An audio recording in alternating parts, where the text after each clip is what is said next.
अलवर में ढाई पैड़ी स्थित जाट महासभा प्रांगण में आज पूर्व प्रधानमंत्री चौधरी चरण सिंह की प्रतिमा का अनावरण हुआ। कार्यक्रम चौधरी चरण सिंह विचार मंच एवं किसान कौम समिति द्वारा आयोजित किया गया।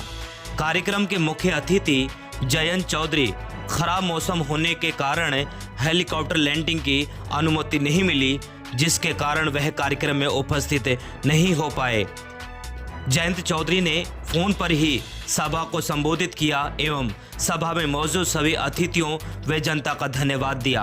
कार्यक्रम के मुख्य अतिथि सतीश पूनिया, कार्यक्रम की अध्यक्षता भूपेंद्र यादव केंद्रीय मंत्री ने की। विशिष्ट अतिथि के रूप में पूर्व विधायक मंजीत चौधरी, राजेंद्र गंडोड़ा, कुलदीप धनखड़, विधायक विराटनगर 360 गांव के प्रधान सुरेंद्र सोलंकी, पूर्व केंद्रीय मंत्री सुभाष गर्ग, जाट महासभा के प्रदेश अध्यक्ष राजाराम मील, कैलाश चौधरी, विधायक सुखवंत सिंह, हेम सिंह भडाना एवं कार्यक्रम संयोजक जिला प्रमुख बलवीर सिंह छिल्लर।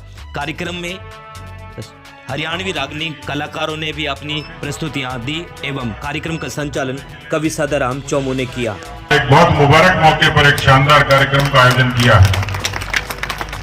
मैं बहुत लंबी बात नहीं करूंगा क्योंकि आज एक ऐसा अवसर है और मैं भारत की हुकूमत को इस बात के लिए धन्यवाद देना चाहूंगा कि उन्होंने चौधरी साहब की देश के प्रति निष्ठा को, किसानों के प्रति समर्पण को इज्जत बख्शी है और सच्चे मायनों में किसान रत्न को भारत रत्न की उपाधि देकर चौधरी चरण सिंह जी को जो सम्मान दिया, मुझे लगता है पूरी किसान कौम का सम्मान है।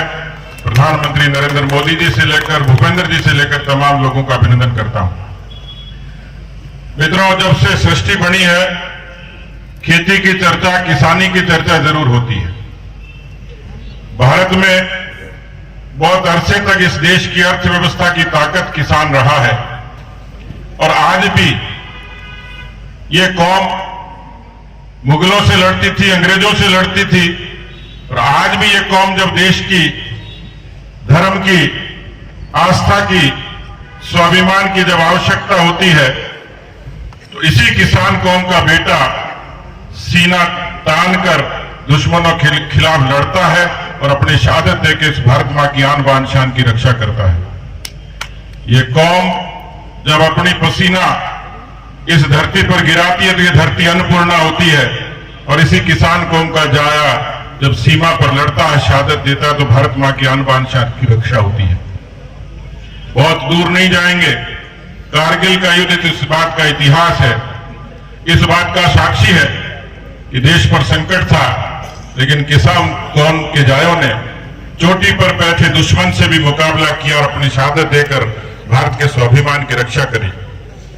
ऐसे महापुरुषों में जिन्होंने किसानों की खुशहाली के लिए, किसानों की बहबूदी के लिए, उनके अच्छी जीवन के लिए, समृद्धि के लिए, यदि किसी ने देश का कृषि अर्थशास्त्र लिखा और ये कहा कि देश की खुशहाली का रास्ता खेत और खलिहानों से निकलता है, मेरे ख्याल से दुनिया में खेती पर और खेती के अर्थशास्त्र पर लिखे गए किसी एक व्यक्ति का सबसे बड़ा योगदान है, उन शख्स का नाम चौधरी चरण सिंह जी है।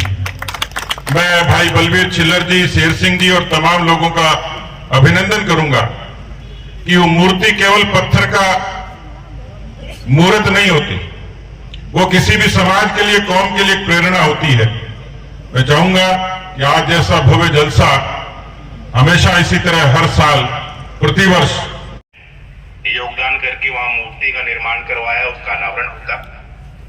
मुझे याद है कुछ सालों पहले भी समाज के लोगों ने बड़ा संघर्ष किया मूर्ति के लिए और ये क्षेत्र चौधरी साहब की कर्मभूमि भी रही है। बहुत लगाव और प्यार आपने चौधरी साहब का समर्थन भी किया, चौधरी अजीत सिंह जी का किया और मुझे भी आपने समय समय पे लाड प्यार दिया है।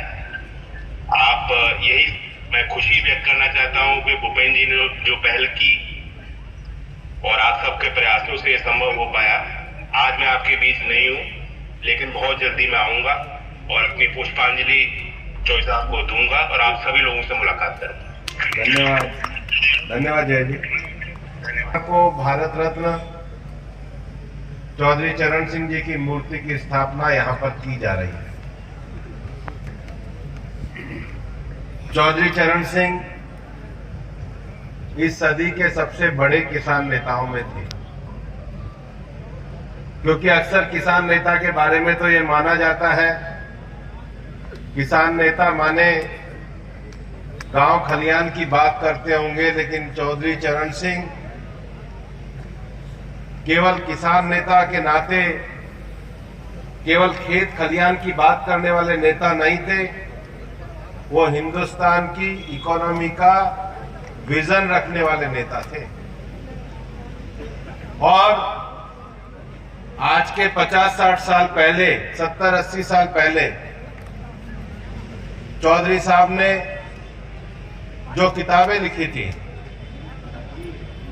Economic nightmare of India, it's cause, क्योंकि उस समय नेहरू जी के कारण जो हमारे आर्थिक क्षेत्र में जो समस्याएं आ रही थी, उसका कारण क्या है, पुस्तक चौधरी साहब ने लिखी थी। उस समय जब देश में पंचवर्षीय आयोग चलता था, चौधरी साहब